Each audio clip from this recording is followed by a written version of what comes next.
Hello, come in. This is a story about daughters who gathered beneath the great Baobab tree, a story of whispers, dreams, and courage in a village where silence was the loudest rule. This is the story of the daughters of the Baobab. In the village of Simbara, Senegal, the Baobab tree stood like an ancient guardian. Its thick, twisted branches stretched wide, offering shade and shelter to anyone who dared to come close. To most villagers, it was just a tree. To a handful of teenage girls, it was a refuge, an escape from the heavy weight of expectation. Isa, too, was one of those girls. She was 15, with a bright mind and a sharper tongue, the daughter of a griot and a fisherman. From a young age, her world had been divided in two. The one her parents lived in, with its rituals, rules, and quiet resignations, and the one she dreamed of, filled with books, distant cities, and a future she could shape with her own hands. But in Simbara, dreams for girls were dangerous things. Every Friday evening, when the village lights dimmed and the market's noise faded, Isa too and 4 other girls slipped away to the Baobab. There was Fatoumata, tall and fiercely determined, who wanted to break free from the life destined for her as a fisherman's wife and become a football coach. Ndai, whose hands were gentle but whose spirit was fierce, dreamed of opening a bookstore. And Khadija, the youngest, quiet and observant, sketched images of girls flying above the dusty rooftops, free and untouchable. Together they made a pact. Under the Baobab, they would share their stories, their secrets, and their plans. Here, their voices were heard. Here, they were more than daughters or sisters or future brides. Their gatherings were always secret. The village was watching. The Imam, El Hajj Musa, was a man of deep faith and deep worry. He had daughters once, but the years had hardened him.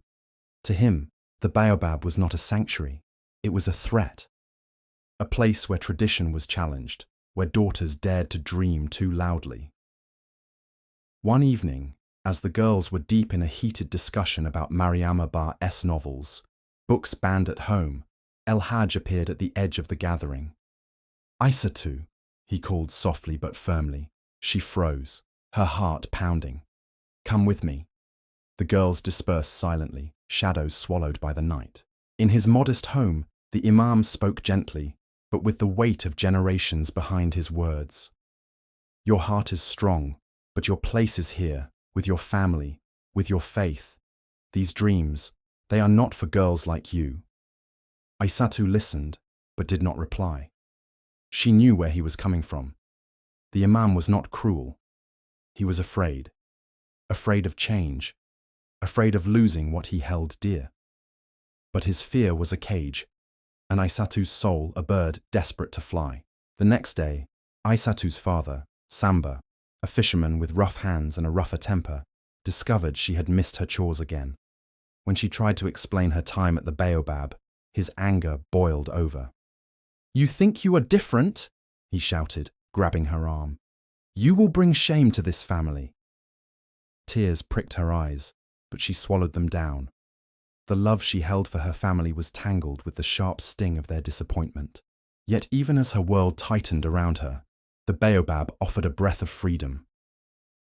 One night, Aisatu found a small hole in the tree, bark, and slipped a letter inside. A letter she wrote to herself, full of hope and fear. If they cut down this tree, will our dreams wither too? The letter stayed hidden, but the sentiment echoed in her heart. Tensions in the village grew. Gossip twisted like vines around the girls. They gathered to rebel, some whispered. They are lost, others said. Even Fatoumata's brother, who once supported her love of football, now called her foolish and weak. One afternoon, Fatoumata and her brother argued bitterly by the river. You will never be more than a fisherman's wife, he spat. I'd rather be free than trapped, she replied, her voice breaking. The slap that followed echoed across the water. But the tears that came afterward were for both of them. One for lost dreams, one for lost hope. Then came the hardest blow. Ndai Anna's father announced she was betrothed to a man twice her age, a match arranged before she was even born. The news shattered the quiet strength she carried. The girls gathered at the Baobab, tears and silence blending in the cool night air. "We can't just watch," Khadija whispered.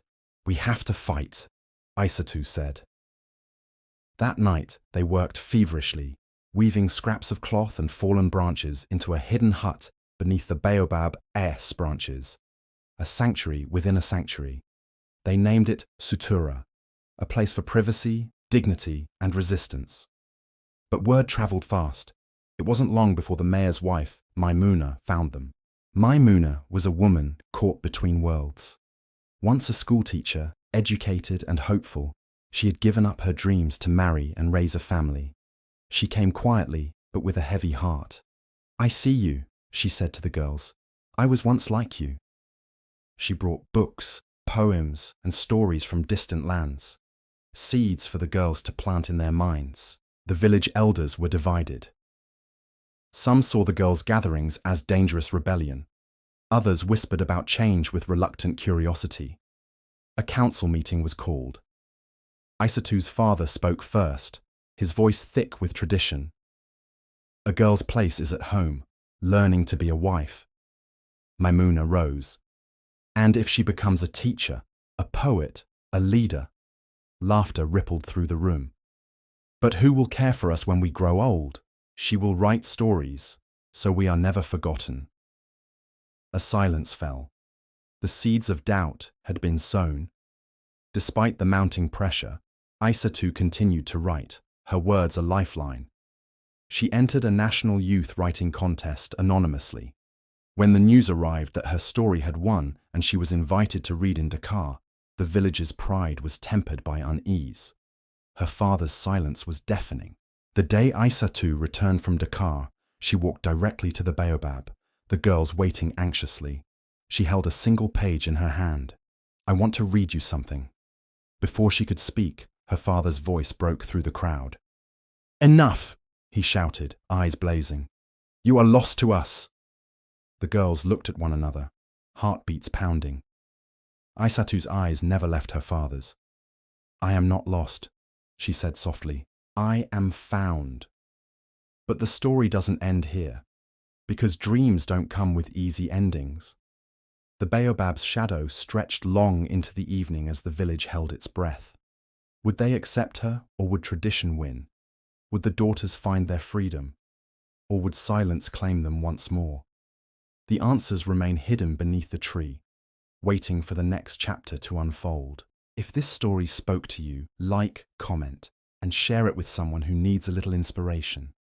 Subscribe for more coming-of-age stories, because small dreams can lead to wild lives.